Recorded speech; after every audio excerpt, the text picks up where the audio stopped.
سلام كبرت تخاتلتي داسني اكسترا نحجي بستدلو علتو زينتات مجلس قدمي مينستر دكتور اب احمد كونتات اتزكايت زلوق كبيت كونتات سدتنياتات روسيا بسودان كتخلو تدل زلا مدبر حدش وسانه ترامبن كال انزد هسس زينتات حيزلكم مصيلخو ابزا چانل ناي وتر تخاتلتن مخان دما سبسكرايب كتغبرو بخبري يعدمكم ኣብ ኢትዮጵያ መንጎ ፌደራል መንግስትን ክልል ትግራይን ዝግበር ዘሎ ውግእ ይቕጽለሉ ኣብ ዘሎ ግዜ ቀዳማይ ሚኒስትር ኢትዮጵያ ዝኾነ ዶክተር አብ አሕመድ ሕጂ ናብቲ ናይ መወዳእታ ናይ መጥቃዕቲ ክፋል ክንሰጋገሪና ክብል ኣፍሊጡ እቲ ቀዳማይ ሚኒስትር ብመገዲ ናይ ማሕበራዊ ገጻት ኢንተርኔት ሕሳቡ ገይሩ ሂቦ ኣብ ዘሎ መግለጺ ቃል በቃሉ ፍሉይ ሓይልን ምልሻታትን ትግራይ ናይ ጥፍኣት ቡድን ዓላማ መፈጸምቲ ካብ ምዃን ባዕልኹም ከተድሕኑ ዝተዋህበ ንሰለስተ መዓልቲ ዝጸንሐ ጻውዒት ሎሚ ተወዲሉ እዚ ጻውዒት ዝተቐበሉን ተጠቀምቲ ዝኾኑን ፍሉይ ሓይልታትን ምልሻን ትግራይ ነዚ ወሰድዎ ሓላፍነት ዝተመልኦ ህዝቢ ናይ ምድሓን ስራሕ ምስጋና ይግብኦም እዩ ዝተዋህበ ናይ ግዜ ገደብ ሎሚ ተዛዚሙሎ ስለ ዝኾነ ድማ ናይ መጨረሻ ሕጊ ናይ ምኽባር ስራሕ ኣብ ቀጸልቲ መዓልታት ክካየድ ክብል ኣብይ እቲ ንመድሕነት ክልል ትግራይን ሓይልታት ምክልኻል ትግራይን ሂብዎ ዝነበረ ገደብ ከም ዝተዛዘመ እዩ ገሊጹ ዝርከብ ቀዳማይ ሚኒስትር ኢትዮጵያ ዝኾነ ዶክተር አብ አሕመድ ግና እዚ ኣትይዎ ዘሎ ውግእ ኣቋሪጹ ናብ ናይ ዘተ ጣውላ ክምለስ ዝተፈላለዩ ዓለማውያን ውድባት ሕቶታት የቕርቡሉ ዘለው ኮይኖም ይኹን እምበር ክሳብ ሕጂ ነቲ ዝቐርበሉ ዘሎ ሕቶታት ኩሉ ክነጽጎ ይተራእዩ ዘሎ ካብዚ ሓሊፉን ብመንገዲ ኣምባሳደር ሬድዋን ሁሴን ገይሩ ንሕና ግዜ ሃቡና ኢና ንብል ዘለና እዚ ስርሒት መዋእል ዝወስድ ኣይኮነን ናይ ሓጺር ግዜ ስርሒት ክኸውን ብምባል ነቶም ነዚ ጉዳይ ብዘተይ ዝፍታሕ ዝብልዎ ዘለው ወገናት ግዜ ሃቡኒ ቀልጢፈ ክውድኦ እየ ክብል እዩ መልሲ ዝህብ ዘሎ ብወገን መሪሕነት ክልል ትግራይ ከዓ ፕሬዝደንት እቲ ክልል ዝኾነ ዶክተር ደብረጽዮን ገብረ ሚካኤል ንማዕከን ዜና ሮይተርስ ኣብ ዝሃቦ መግለጺ ኣብቲ ነፈርቲ ፌደራል መንግስቲ ንከተማ መቐለ ዝደብደባሉ ግዜ ክልተ ሲቪላውያን ሰባት ህይወቶም ከም ዝሰኣኑን ሓደ ከዓ ከም ዝቆሰለን ይሓቢርዋ ካብዚ ሓሊፉ ዶክተር ደብረጽዮን ነተማዕከን ኣብ ዝሃቦ ሓበሬታ እቲ ኣብ መቐለ ዝተኻየደ ደብዳብ ናይ ነፋሪት ፌደራል ደብዳብ እኳ እንተነበረ እቲ ኣብ ከተማ ኣላማጣ ዝተገብረ ደብዳብ ግና ብመንገዲ ሰብ ኣልቦ ነፈርቲ ዝተኻየደ ዝተረቐቐ ደብዳብ ከም ዝኾነ ገሊጽ እዩ ኣብ ከባቢታ ከተማ ዘሎ ውግእ ገና ቀጻለ ከም ዘሎ ዝሓበረ እዚ ከምዚ ኢሉ እንከሎ ከዓ ቀዳማይ ሚኒስትር ዶክተር አብ አሕመድ ምስ ኤርትራ ሰላም ገይሩ ኢላ ኖቤል ናይ ሰላም ሽልማት ዝሃበቶም ማሕበር ኖቤል በዚ ሕጂ ኩነታት ተሻቂላ ከም ዘላን ክልቲኦም ወገናት ከዓ እቲ ጎንፃ ኣቋሪጾም ናብ ናይ ዘተ ጣውላ ክመጹን ፍልልያቶም ከጽብቡን ያጸዊዓ ዘላ እዚ ከምዚ ኢሉ እንከሎ ከዓ መራሕቲ ዝተፈላለያ ሃገራት ኣፍሪቃ ብፍላይ ድማ እተን ጎረባብቲ ኢትዮጵያ ዝመርሑ ዘለው እዚ ሕጂ ኣብ ኢትዮጵያ ዘሎ ኩነታት ብቁልጥፍ ክፍታሕ እንተዘይኮይኑ ግና ብዙሕ ከይጸንሐ ናብ ናይ ሓድሕድ ውግእ ማዕቢሉ ከቢድ ሳዕቤን ክህልዎ ብምባል እቲ ዘተ ኣይገብርን ዝብል ዘሎ መንግስቲ ፌደራል ዘተ ክገብር እዮም ዝጽውዑ ዘለው ኣብዚ ዝሓለፈ መዓልታት ተገሊጹ ከም ዝነበረ ፕሬዝደንት ዩጋንዳ ዩዌሪ ሙሴቪኒ ነቲ ኣብ ኢትዮጵያ ተኸሲቱ ዘሎ ቅልውላው ክሽምግል ዝብል ዜና ተዘርጊሑ እኳ እንተነበረ መንግስቲ ኢትዮጵያ ግና ሓሶት ይክብል ይነጽግዎ ፌደራል መንግስቲ ነቲ ዜና ብዝነጸገሉ ግዜ ኣብ ዝሓለፈ 2 ዓመታት ኣብ ትግራይ ስልጣን ሒዙ ዘሎ ሰልፊ ነቲ ምስ ፌደራላዊ መንግስቲ ኢትዮጵያ ዝጸንሑ ፍልልያት ብሰላማዊ መንገዲ ንምፍታሕ ዲሌት ኣየር ኣየም ብምባል ምስ ሕወሓት ክዛተ ቁርብ ከም ዘይኮነ ደጋጊሙ ዘነጸረ ወሃቢ ቃል ሚኒስትሪ ጉዳያት ወጻኢ ኢትዮጵያ ኣምባሳደር ሬድዋን ሁሴን ከዓ ንጋዜጠኛታት ኣብ ዝሃቦ መግለጺ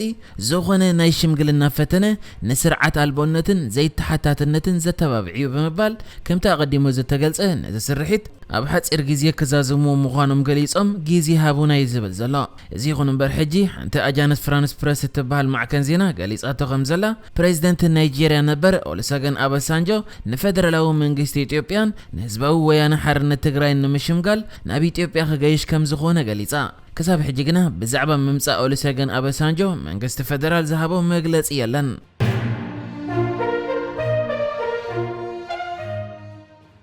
እዚ ሕጂ ኣብ ኢትዮጵያ ዝካየድ ዘሎ ኩናት ካብ ዝጅምራት ሒዙ ካብቲ ምዕራባዊ ክፋል ክልላት ትግራይ ክሳብ ሕጂ ኣስታት 27000 ዝበጽሑ ተመዛበልቲ መረበቶም ገዲፎም ናብ ሱዳን ተሰዲዶም ከም ዘለው እዩ ዝፍለጥ ማዕከን ዜና ኣጃንስ ፍራንስ ፕረስ ከዓ ነዞም ህይወቶም ከድሕኑ ናብ ሱዳን ሃዲሞም ዘለው ተመዛበልቲ ረኺባ ከተዘራርቦም እንከላ ንሶም ከዓ እቲ ኣብ ናይ ኩናት ቦታታት ብዓይኖም ዝረኣይዎ ፍጻሜታት ዘስካሕክሕ ከም ዝነበረን ክሳብ ሕጂ ከዓ ካብ ሓሳቦም መውጻእ ኣብይዎም ከም ዘሎ እዮም ገሊጾም ኣብ ሓደ ኡምራኩባ ዝበሃል معسكر سدتنياتات اتيوم زلو تمازابلتي اتا معكن زينا مسقلق على محتت غيرا يا زلا حنتي جنة تبهال تقماطيت حمرا خا اتزنبره دبدب ابرئسنا كعلب مسجمره سنبيده دق اي حيزه مستم زهاد مزنبرو اغري نبز مرحنه كهدم يجميره امن قد خا تفنجار زقتلهم اكلاتهم زتقرارصه ريساتات يرنيره قاليو خا بكار زتقتلون رييه كساب حجي خا كاب حسابي كوصو اي كالكون الله بمباليا زنبره كونتات شبراي نيرو كتبل يا غليصا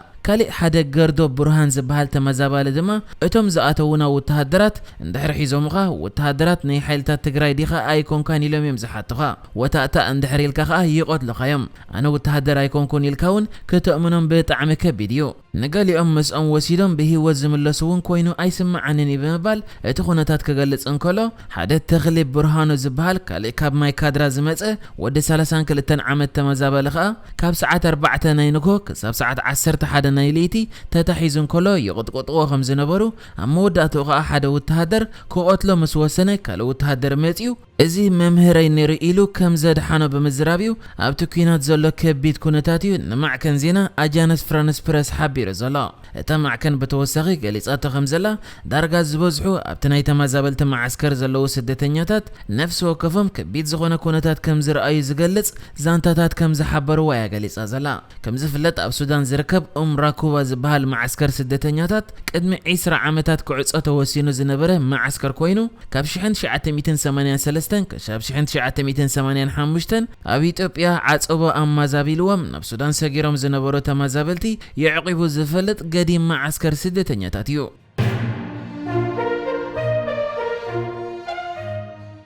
بريزيدنت روسيا فلاديمير بوتين هاغورو ابغماغم قيح بحري مدبر حيل بحر كتكفت من السودان كتسمع فقات كم ذهبه مع كنا زينا روسيا حابيرن بمسرت توصي زل حبريته خا حيل بحري اب سيميناو كفال بورت سودان زسرح كوينو روسيا خا ان حيل بحر زغلغل ماكل معرفن معرين كم تخفتلو كباب 300 ابالات كم زهلوني تفليت زلا بوزحت تنتنت بوليتيكا كم زغلصو روسيا بزز حلف قرب عامتات نمسفح فحت صلواتات امريكان تشاينا ناب افريقيا نمبده ناب هاجرات افريقيا ادهبا تسرح كم زلايم زغلصو كم زذكر ابز حلفه ورح نحاسه حنت فلت نيجر من غازيطه روسيا اب ايرترا وتهدراو معسكر كتهنص يا زبل وره مزرغحت منستر زينا ايرترا يمانه قبر مسقل اتوره كاب حق زرحق كم زخونن روسيا اب ايرترا وتهدراو معسكر نغتهنص زخونه يخون زتاتو وعلن مبصعان كم زيله يحبير نيرو زغم زيلن كله خا تشاينا اب افريقيا اقدس زخونو وتهدراو معسكرات كتكفت مدب كم زلوا منستر مكلخال امريكا حبيرو زنبره خوينو سراويت امريكا زوصا حبريتا كم زغلص خا تشاينا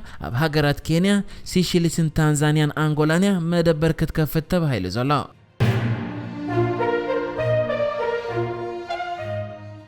بريزيدنت امريكا دونالد ترامب بافغانستان عراقن كاب زلو سراويت امريكا نغليوم قدم مفارق ورح طري كابتن هاجرات كوصوم تثبيت كم زلو سب مز مكلخال امريكا بمطقاس مع كنا زينات هاجر اقاليحن كما غلصت حجي وصي زلو صبصاب كامريكا كابتن افغانستان زركبو 5000 وتهدرات 2500 وتهدرات كابتن بعراق زركبو 3000 وتهدرات 500 وتهدرات كتوص مدب كم زلوات غليصو ابز ورح زتخيد بريزيدنت او مرج بريزيدنت دونالد ترامب بجو بايدن زتسعر خوينو او ورح طري علت عيسرا خا بعله سلطانو كركب كم زخونه يزغلص كساب حججنا ترامب نتسعرت اي امنولي نزلا ترامب خا اذن اي وتهدرات مسحب كساب علت 15 ناي ورح طري اب غبر كوعله يدلكو انتلو مرحي سنتكم دما حدا كاب لعلوت ابالات سلف ريبابليكان زخونه ميتش ماكونيل نتي بابال سلف زخونه ترامب زوسد زلو وتهدرات نيملاس مدب نغيفيو غبر شبراويان نحسب دونالد ترامب حسب كقبولو ويم كبل تزاريبو